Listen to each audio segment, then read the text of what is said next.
Absent treatment. I want to tell you all about my dear old Bobby Cardew.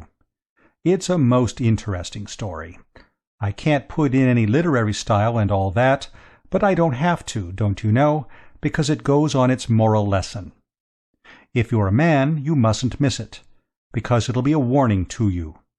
And if you're a woman, you won't want to, because it's all about how a girl made a man feel pretty well fed up with things.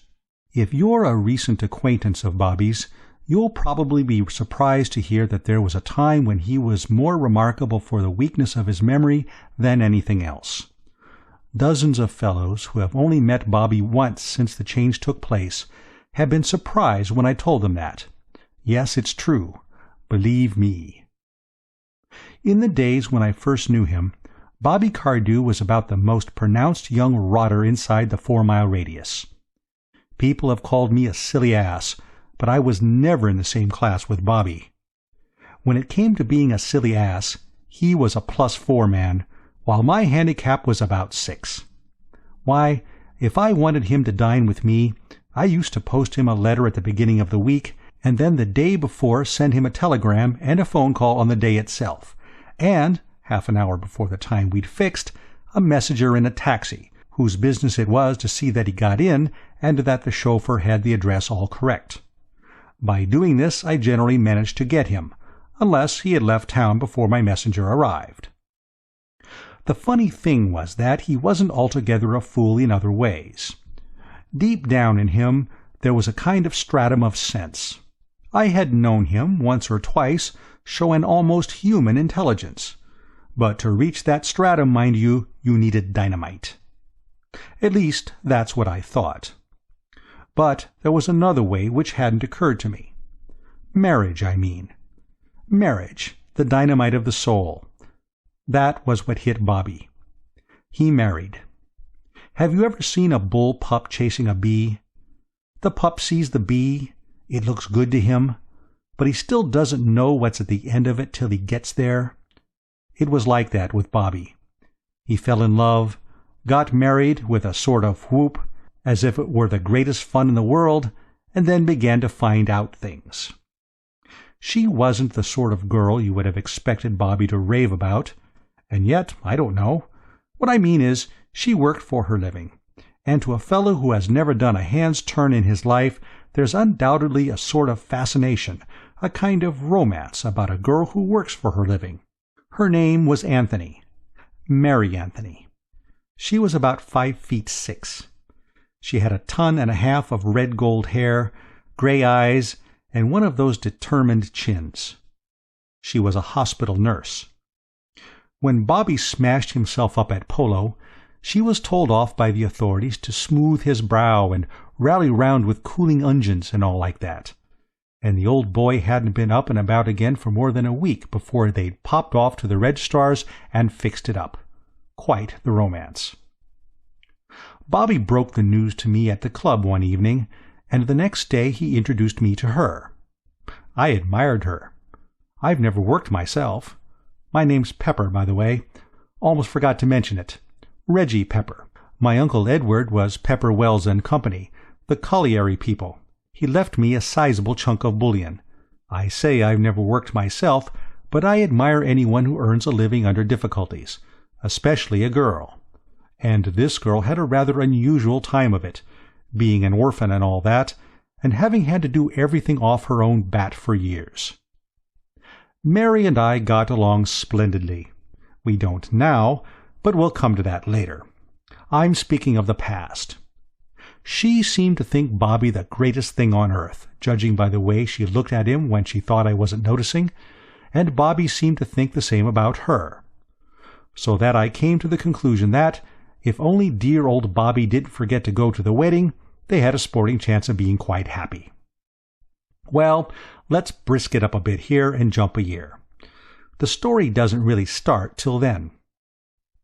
They took a flat and settled down. I was in and out of the place quite a good deal. I kept my eyes open, and everything seemed to me to be running along as smoothly as you could want. If this was marriage, I thought, I couldn't see why fellows were so frightened of it. There were a lot worse things that could happen to a man, But we now come to the incident of the quiet dinner, and it's just here that love's young dream hits a snag, and things begin to occur. I happened to meet Bobby in Piccadilly, and he asked me to come back to dinner at the flat. And, like a fool, instead of bolting and putting myself under police protection, I went.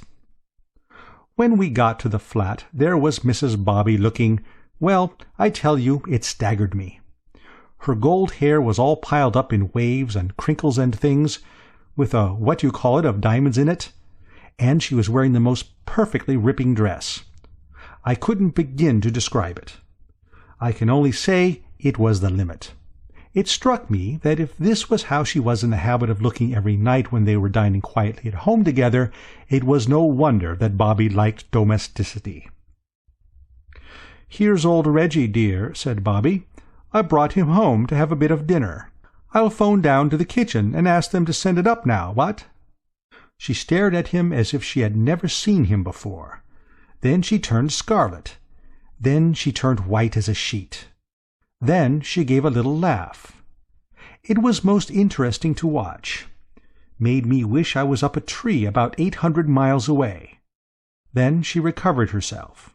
"I'm so glad you were able to come, Mr. Pepper," she said, smiling at me. And after that she was all right. At least you would have said so. She talked a lot at dinner and chaffed Bobby, and played us ragtime on the piano afterwards, as if she hadn't a care in the world. Quite a jolly little party it was. Not. I'm no lynx-eyed sleuth and all that sort of thing, but I had seen her face at the beginning, and I knew that she was working the whole time and working hard to keep herself in hand, and that she would have given that diamond what's-its-name in her hair and everything else she possessed to have one good scream, just one. I've sat through some pretty thick evenings in my time, but that one had the rest beaten in a canter. At the very earliest moment I grabbed my hat and got away. Having seen what I did, I wasn't particularly surprised to meet Bobby at the club next day, looking about as merry and bright as a lonely gumdrop at an Eskimo tea party. We started in straight away. He seemed glad to have someone to talk about it. "Do you know how long I've been married?" he said. I didn't exactly. "About a year, isn't it?" "Not about a year," he said sadly. "Exactly a year. Yesterday." Then I understood. I saw a light, a regular flash of light. Yesterday was the anniversary of the wedding. I'd arranged to take Mary to the Savoy and on to Covent Garden. She particularly wanted to hear Caruso. I had the ticket for the box in my pocket.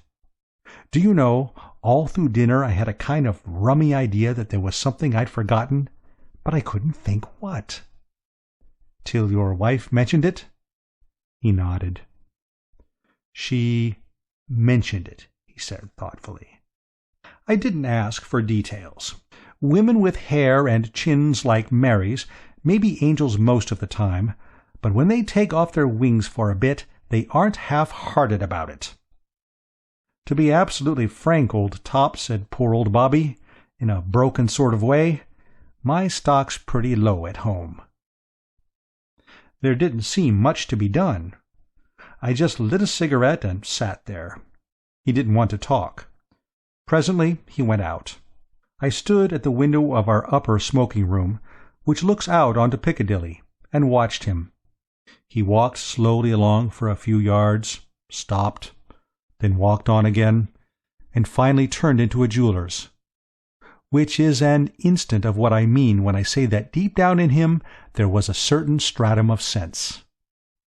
It was from now on that I began to be really interested in this problem of Bobby's married life. Of course, one's always mildly interested in one's friends' marriages, hoping they'll turn out well and all that, but this was different. The average man isn't like Bobby, and the average girl isn't like Mary. It was like that old business of the immovable mass and the irresistible force. There was Bobby, ambling gently through life, a dear old chap in 100 ways, but undoubtedly a chump of the first water. And there was Mary, determined that he shouldn't be a chump. And nature, mind you, on Bobby's side. When nature makes a chump like dear old Bobby, she's proud of him, and doesn't want her handiwork disturbed. She gives him a sort of natural armor to protect him against outside interference. And that armor is shortness of memory. Shortness of memory keeps a man a chump, when, but for it, he might cease to be one. Take my case, for instance. I'm a chump. Well, if I had remembered half the things people have tried to teach me during my life, my size in hats would be about number 9.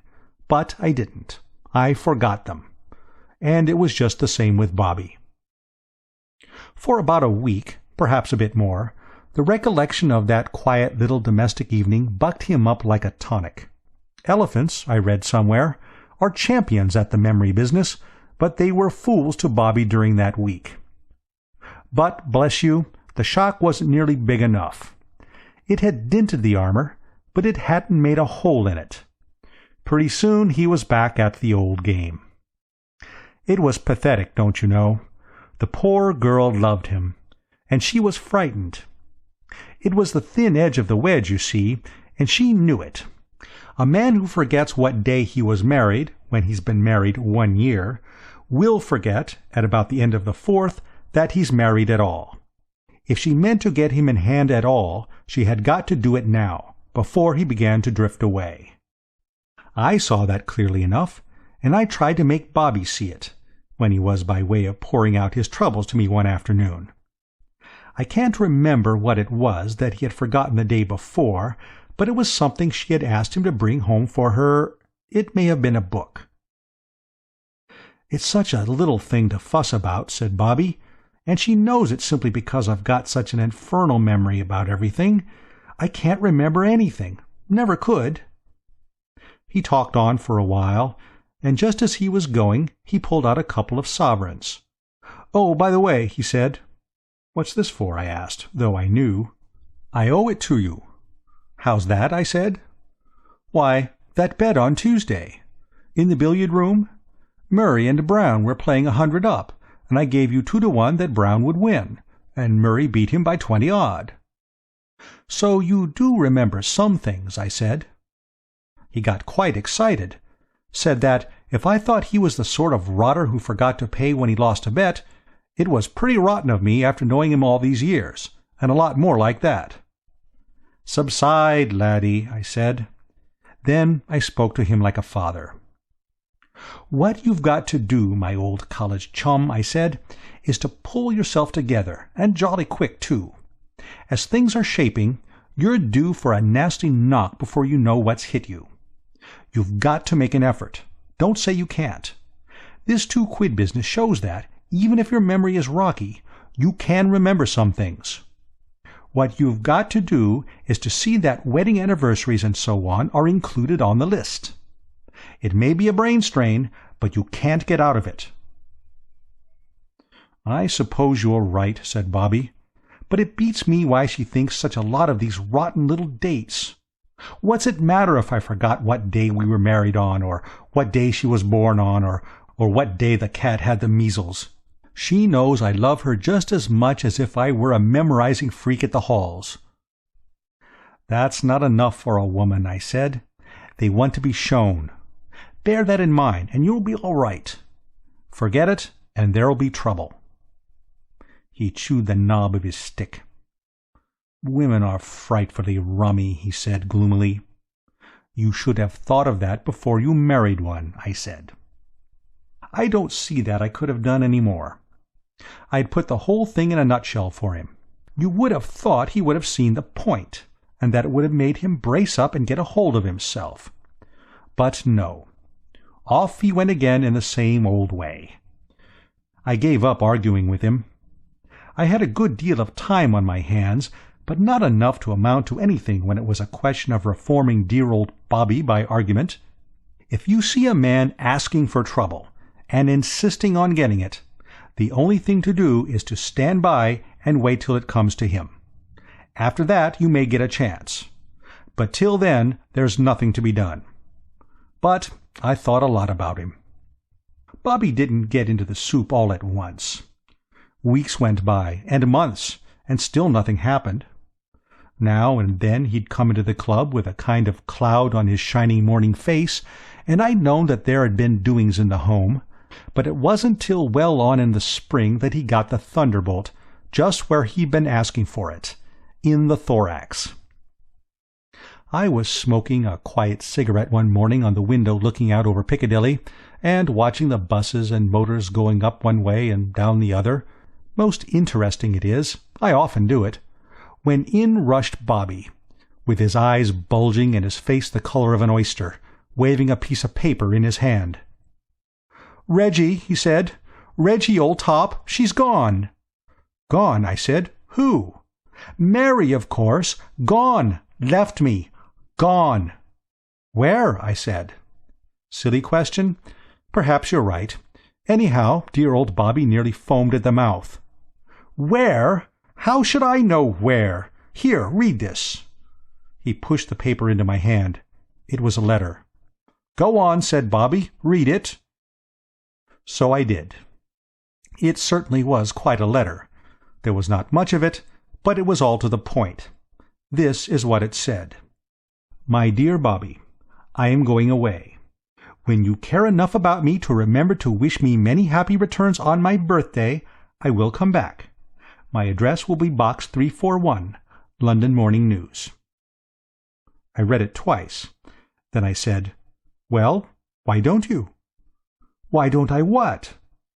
"Why don't you wish her many happy returns? It doesn't seem much to ask."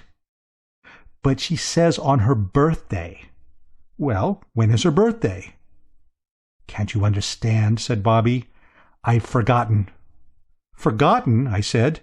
"Yes," said Bobby, "forgotten." "What do you mean, forgotten?" I said. "Forgotten whether it's the 20th or the 21st, or what? How near do you get to it?" "I know it came somewhere between the 1st of January and the 31st of December.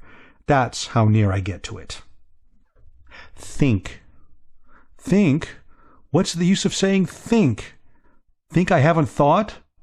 I've been knocking sparks out of my brain ever since I opened that letter." "And you can't remember?" "No." I rang the bell and ordered restoratives. "Well, Bobby," I said, "it's a pretty hard case to spring on an untrained amateur like me. Suppose someone had come to Sherlock Holmes and said, 'Mr. Holmes, here's a case for you. When is my wife's birthday?' Wouldn't that have given Sherlock a jolt? However, I know enough about the game to understand that a fellow can't shoot off his deductive theories unless you start him with a clue. So rouse yourself out of that pop-eyed trance and come across with 2 or 3. For instance, can't you remember the last time she had a birthday? What sort of weather was it? That might fix the month." Bobby shook his head. "It was just ordinary weather, as near as I can recollect." "Warm?" "Warmish." "Or cold?" Well, fairly cold, perhaps. I can't remember." I ordered 2 more of the same. They seemed indicated in the young detective's manual. "You're a great help, Bobby," I said. "An invaluable assistant. One of those indispensable adjuncts without which no home is complete." Bobby seemed to be thinking. "I've got it," he said suddenly. "Look here. I gave her a present on her last birthday. All we have to do is go to the shop, hunt up the date when it was bought, and the thing's done." "Absolutely. What did you give her?" He sagged. "I can't remember," he said. Getting ideas is like golf. Some days you're right off. Others it's as easy as falling off a log. I don't suppose dear old Bobby had ever had 2 ideas in the same morning before in his life. But now he did it without an effort. He just loosed another dry martini into the undergrowth, and before you could turn around, it had flushed quite a brainwave. Do you know those little books called When You Were Born? There's one for each month. They tell you your character, your talents, your strong points, and your weak points at 4 halfpenny a go. Bobby's idea was to buy the whole 12 and go through them till we found out which month hit off Mary's character. That would give us the month, and narrow it down a whole lot. a pretty hot idea for a non-thinker like dear old Bobby. We sallied out at once. He took half, and I took half, and we settled down to work. As I say, it sounded good, but when we came into the thing, we saw that there was a flaw. There was plenty of information, all right, but there wasn't a single month that didn't have something that exactly hit off Mary. For instance, in the December book it said, "December people are apt to keep their own secrets. They are extensive travelers." Well, Mary had certainly kept her secret, and she had traveled quite extensively enough for Bobby's needs. Then October people were born with original ideas and loved moving. You couldn't have summed up Mary's little jaunt more neatly. February people had wonderful memories. Mary's speciality. We took a bit of a rest, then had another go at the thing. Bobby was all for May, because the book said that women born in that month were inclined to be capricious, which is always a barrier to a happy married life. But I plumped for February, because February women are unusually determined to have their own way, are very earnest, and expect a full return in their companion or mates. Which he owned was about as like Mary as anything could be. In the end he tore the books up, stamped on them, burnt them, and went home. It was wonderful what a change the next few days made in dear old Bobby. Have you ever seen that picture, The Soul's Awakening? It represents a flapper of sorts, gazing in a startled sort of way into the middle distance, with a look in her eyes that seems to say, "Surely that is George's step I hear on the mat. Can this be love?" Well, Bobby had a soul's awakening too. I don't suppose he had ever troubled to think in his life before, not really think. But now he was wearing his brain to the bone. It was painful in a way, of course, to see a fellow human being so thoroughly in the soup, and I felt strongly that it was all for the best. I could see as plainly as possible that all these brainstorms were improving Bobby out of knowledge. When it was all over, he might possibly become a rotter again of a sort, but it would only be a pale reflection of the rotter he had been. It bore out the idea I had always had that what he needed was a really good jolt. I saw a great deal of him these days. I was his best friend, and he came to me for sympathy. I gave it to him, too, with both hands, but I never failed to hand him the moral lesson when I had him weak. One day he came to me as I was sitting in the club, and I could see that he had had an idea. He looked happier than he'd done in weeks. "Reggie," he said, "I'm on the trail. This time I'm convinced that I shall pull it off. I've remembered something of vital importance." "Yes," I said. "I remember distinctly," he said, "that on Mary's last birthday we went together to the Colosseum. How does that hit you?"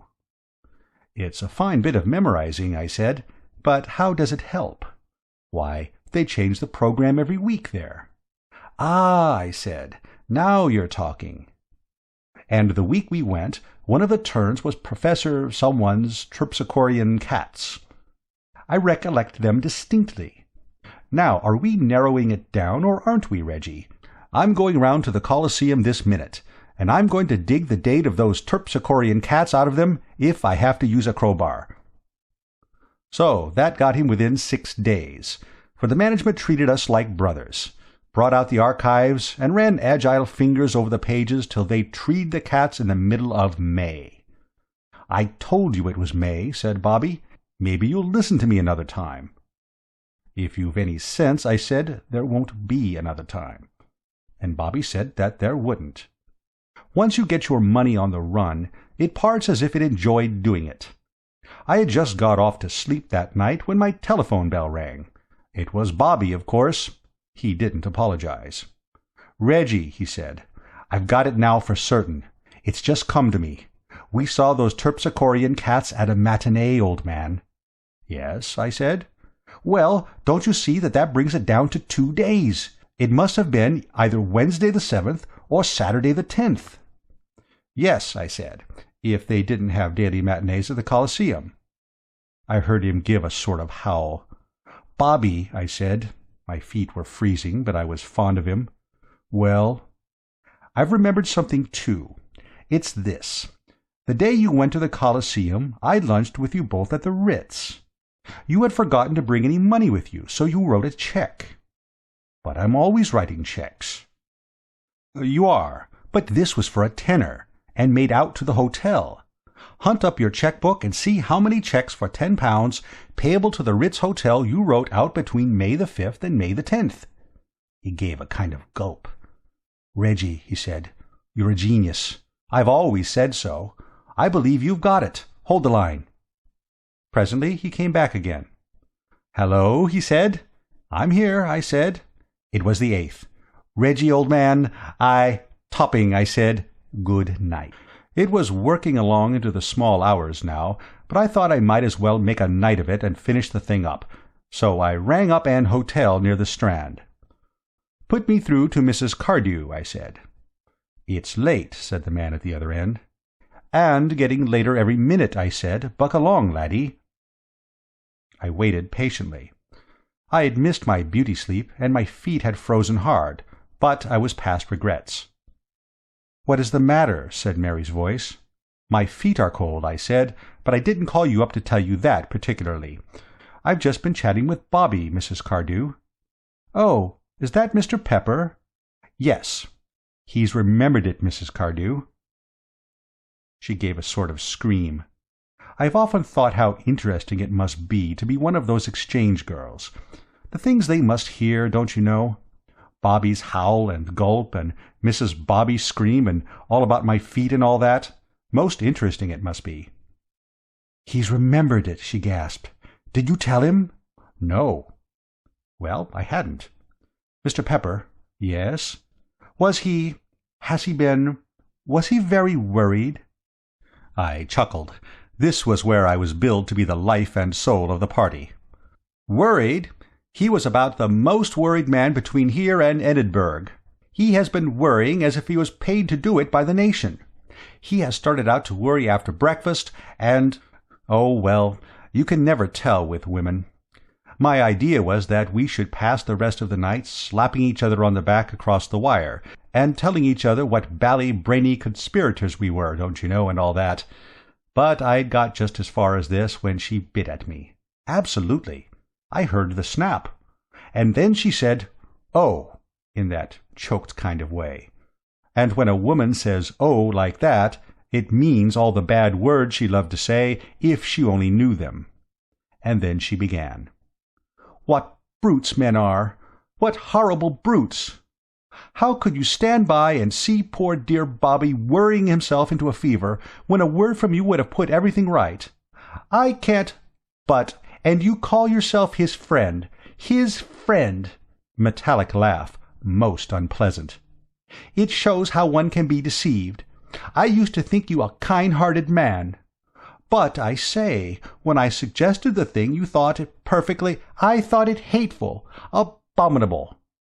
But you said it was absolutely top— I said nothing of the kind, and if I did, I didn't mean it.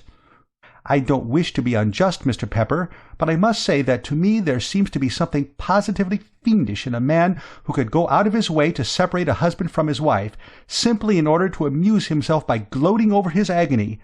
But when one single word would have— But you made me promise not to, I bleated. And if I did, do you suppose I didn't expect you to have the sense to break your promise? I had finished. I had no further observations to make. I hung up the receiver and crawled into bed.